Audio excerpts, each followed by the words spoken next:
discuss Van de Graaff generator, which produces huge amount of potential difference.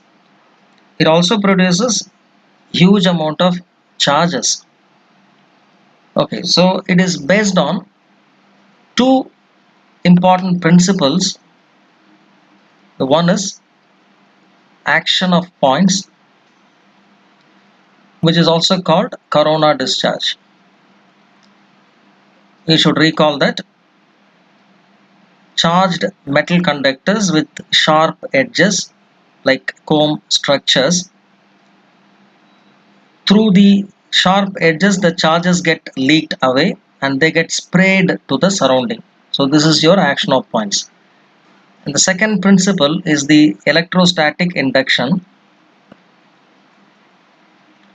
These are the two principles on which this huge device is working. As for the structure is concerned, you can see that this is essentially composing of a large hollow metal sphere which is placed on insulating pillar or insulating stand. Okay, so insulating stand does not allow the charges to go to the ground, and there is a insulating belt which is made of rubber or silk. In the original Van de Graaff generator, you can see Robert J. Van de Graaff shown in the image on the insert here.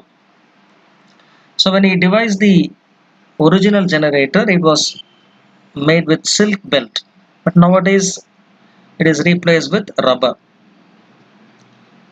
Okay, so the silk belt or the rubber belt moves over two rollers or otherwise called pulleys. So it is on the pulley that they are attached, and the bottom pulley or the bottom roller is connected to an electric motor, and when the motor is switched on, because the rollers are running, the belt also moves up and down. So this is one of the structures. There are two other important aspects.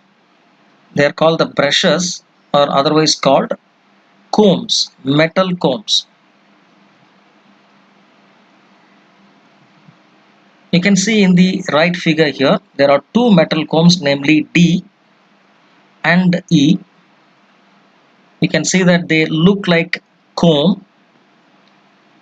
Essentially, they are made of metal.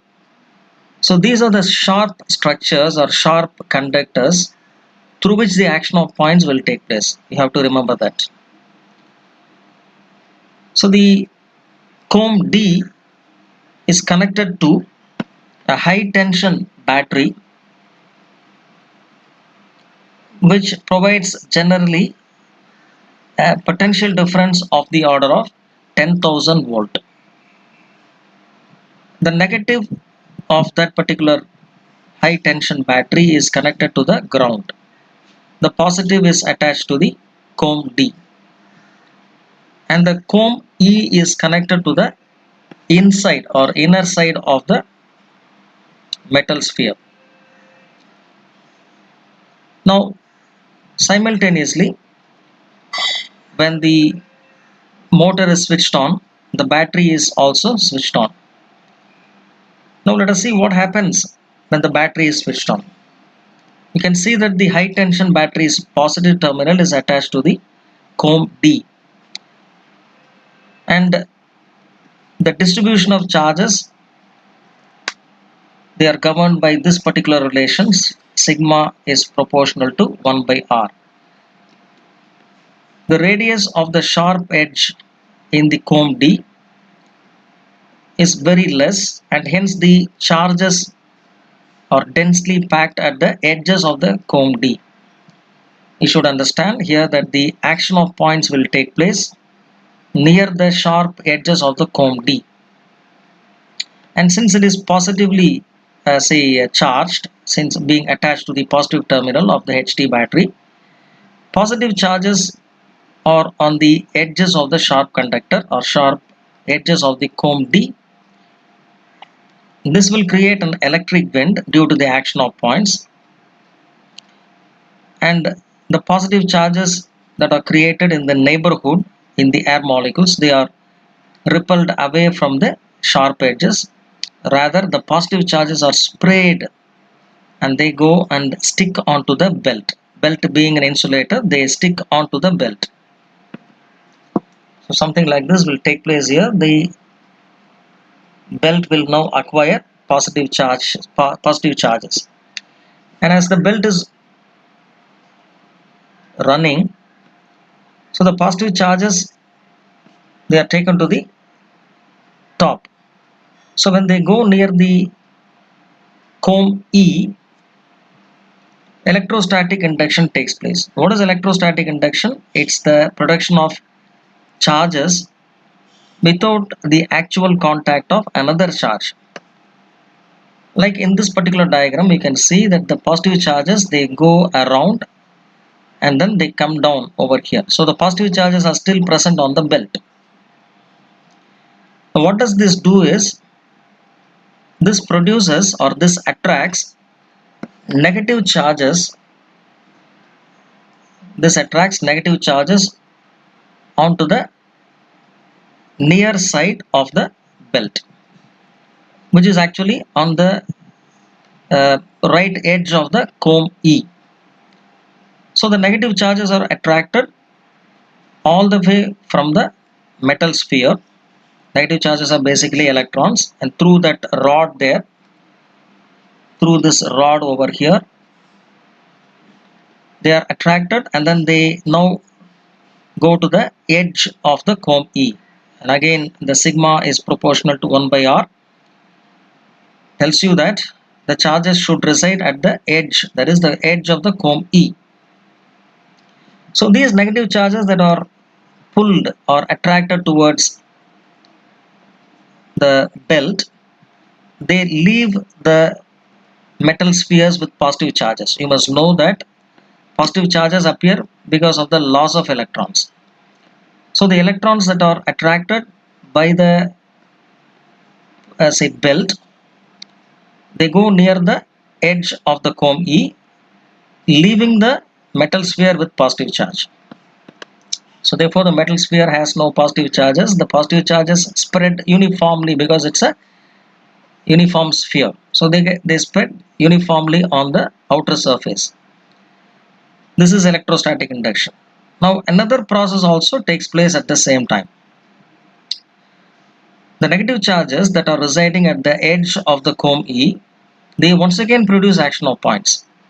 You know what will happen in action of points? Charges get sprayed. So the negative charges that are present at the edge of the comb E, they get sprayed onto the belt. And what is on the belt?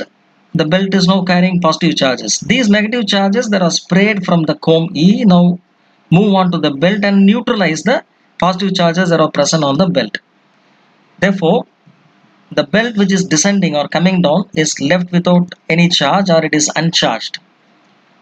So the belt that is coming down is the coming down portion, the descending portion of the belt is uncharged.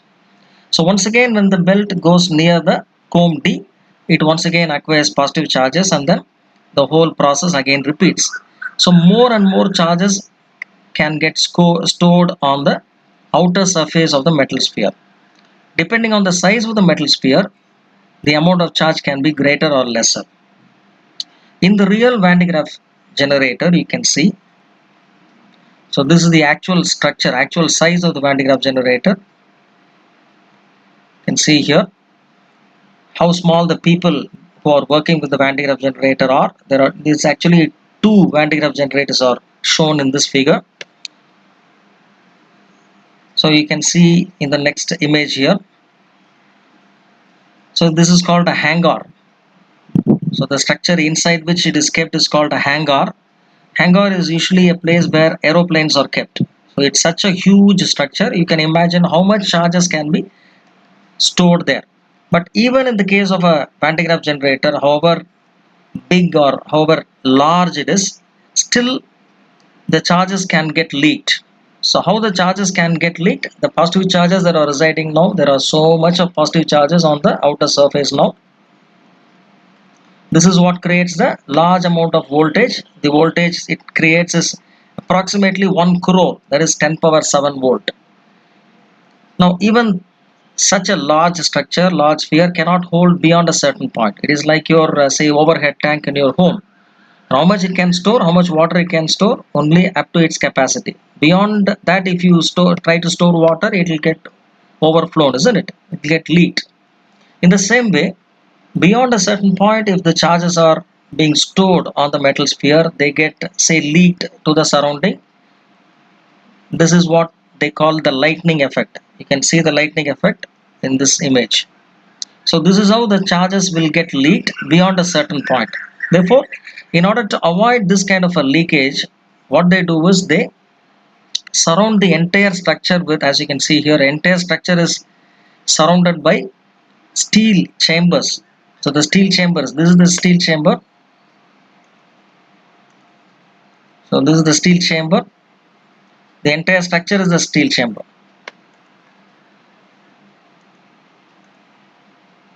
So this entire structure is the steel chamber. So the steel chamber contains gases with high pressure, air or gas at high pressure. You can see here air compressor maintains 120 pounds of pressure inside the shell. So this will avoid the leakage of charges, and the Van de Graaff generator can hold as many charges or very large amount of charges without any leakage or without any lightning effect. Okay, what is the use of the Van de Graaff generator? So what is the purpose of creating such a large voltage or large amount of charges? So what they do is, so in the middle or somewhere near the center, positive charged objects or positive charges like alpha particles are kept, and then they are kept to go in a channel like this. So when large amount of charges or large voltage 10 power 7 volt is created, the alpha particle being also positive in nature, they get repelled by the amount of charge on the sphere, and they move through this channel. Through this channel they run, and then at the bottom nuclei are kept. These highly accelerated positive charges, they now collide with the nucleus, which is called the target. So this is where the target is usually kept. So when they collide with the target or hit the target, the nucleus actually breaks. So when the nucleus breaks, many fundamental particles could be observed there, and it is done for research purposes. So this is the purpose of creating such a large amount of voltage.